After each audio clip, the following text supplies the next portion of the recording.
मन और वाणी से, शरीर से किसी जीव को न सताना, सत्य बोलना, चोरी न करना, आवश्यकता से अधिक वस्तुओं का संग्रह न करना, ब्रह्मचर्य का पालन करना, तपस्या करना, बाहर और भीतर से पवित्र रहना, शास्त्रों का अध्ययन करना, भगवान की पूजा करना। मैं शैलजा अपने चैनल पर आपका हार्दिक स्वागत करती हूँ। आशा करती हूँ आप सब स्वस्थ एवं प्रसन्न होंगे। आज मैं भरत जी का ब्राह्मण कुल में जन्म की कथा सुनाऊंगी। श्री शुकदेव जी कहते हैं, राजन आंगिरस गोत्र में शम दम तप स्वाध्याय वेदाध्ययन त्याग अतिथि आदि को अन्न देना, संतोष तितिक्षा विनय विद्या कर्म विद्या अनुसूया दूसरों के गुणों में दोष न ढूंढना, आत्मज्ञान आत्मा के कृतित्व और भोक्तृत्व का ज्ञान एवं आनंद धर्म पालन जनित सुख सभी गुणों से संपन्न एक श्रेष्ठ ब्राह्मण थे।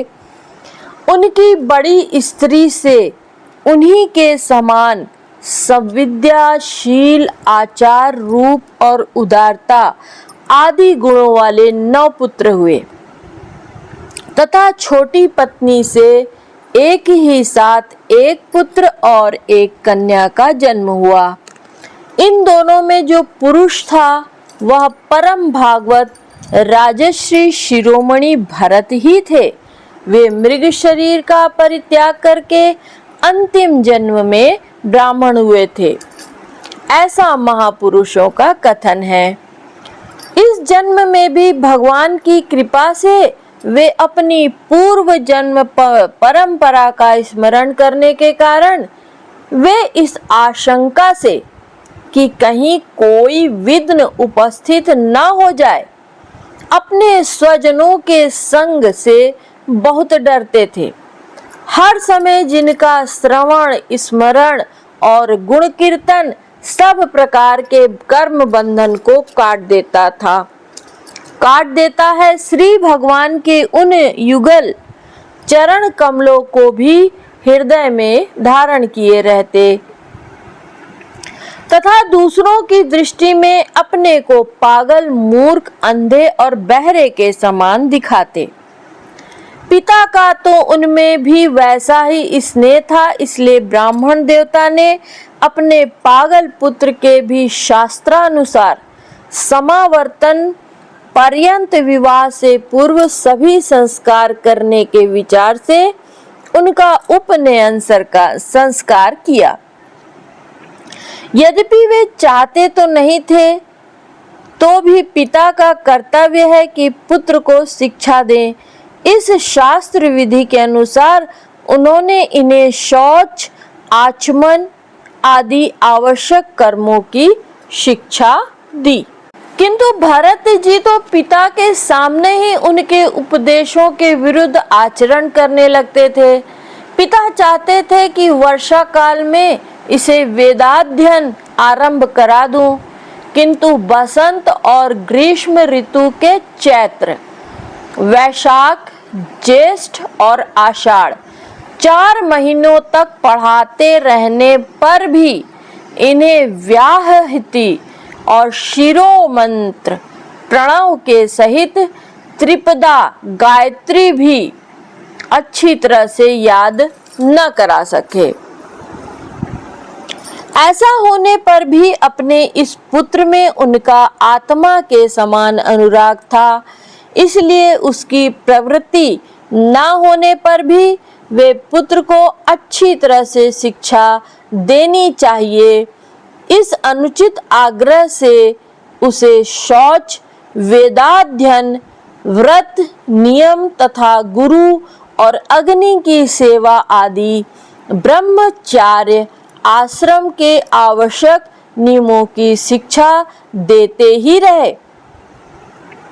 किंतु अभी पुत्र को सुशिक्षित देखने का उनका मनोरथ पूर्ण न हो पाया था और स्वयं भी भगवत भजन रूप अपने मुख्य कर्तव्य से असावधान रहकर केवल घर के धंधों में ही व्यस्त थे।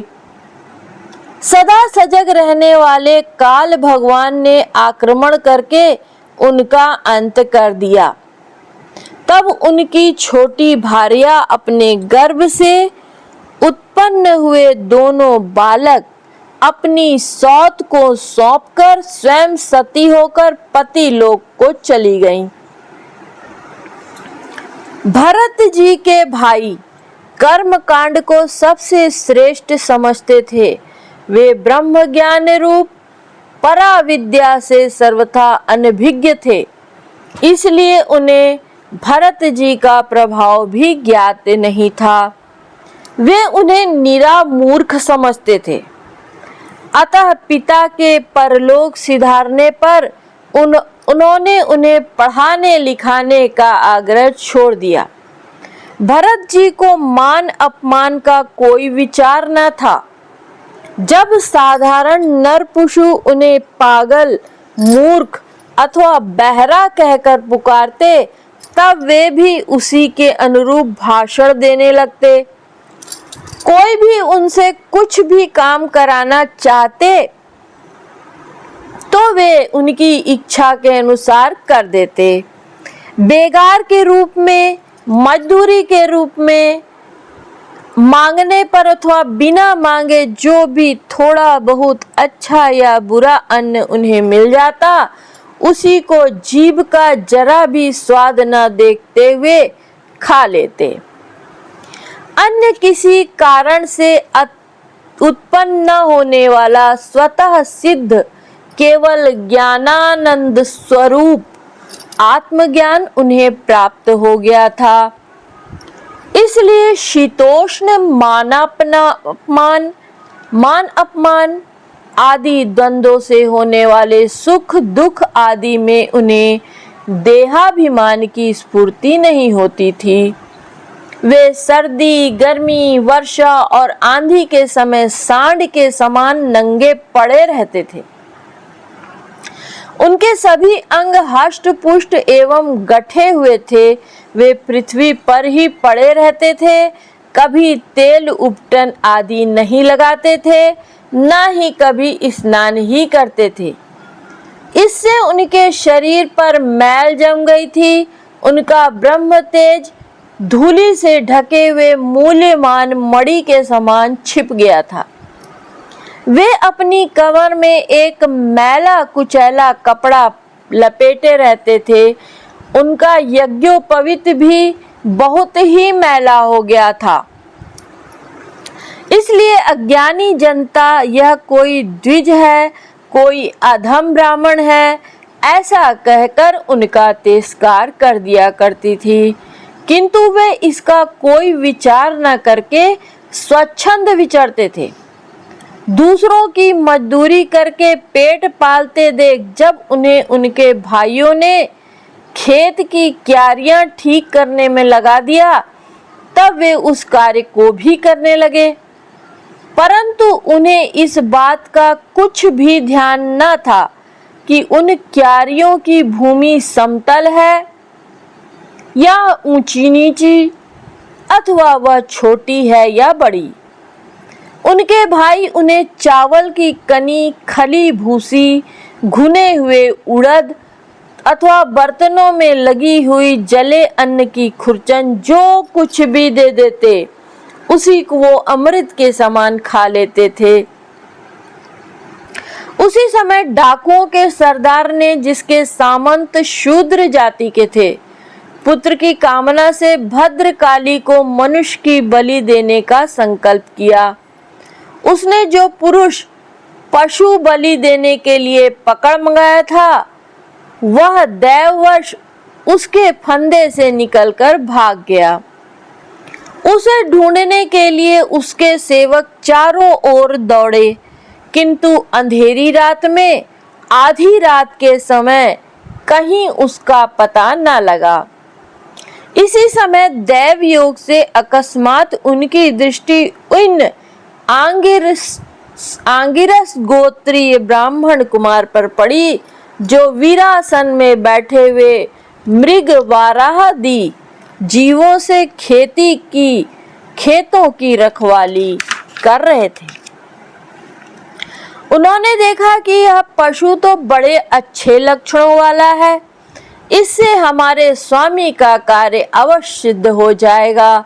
यह सोचकर उनका मुख आनंद से खिल उठा और वे उन्हें रस्सियों से बांधकर चंडिका के मंदिर में ले गए। तदंतर उन चोरों ने अपनी पद्धति के अनुसार विधि पूर्वक उनको अभिषेक एवं स्नान कराकर कोरे वस्त्र पहनाए तथा नाना प्रकार के आभूषण, चंदन, माला और तिलक आदि से विभूषित कर अच्छी तरह से भोजन कराया। फिर धूप, दीप, माला, खील, पत्ते, अंकुर और फल आदि उपहार सामग्री के सहित बलिदान की विधि से गान, स्तुति और मृदंग एवं ढोल आदि का महान शब्द करते हुए उस पुरुष पशु को भद्रकाली के सामने नीचा सिर करा के बैठा दिया। इसके पश्चात दस्यु राज के पुरोहित बने हुए लुटेरे ने उस नर पशु के रुधिर से देवी को तृप्त करने के लिए देवी मंत्रों से अभिमंत्रित एक तीक्ष्ण खड्ग उठाया।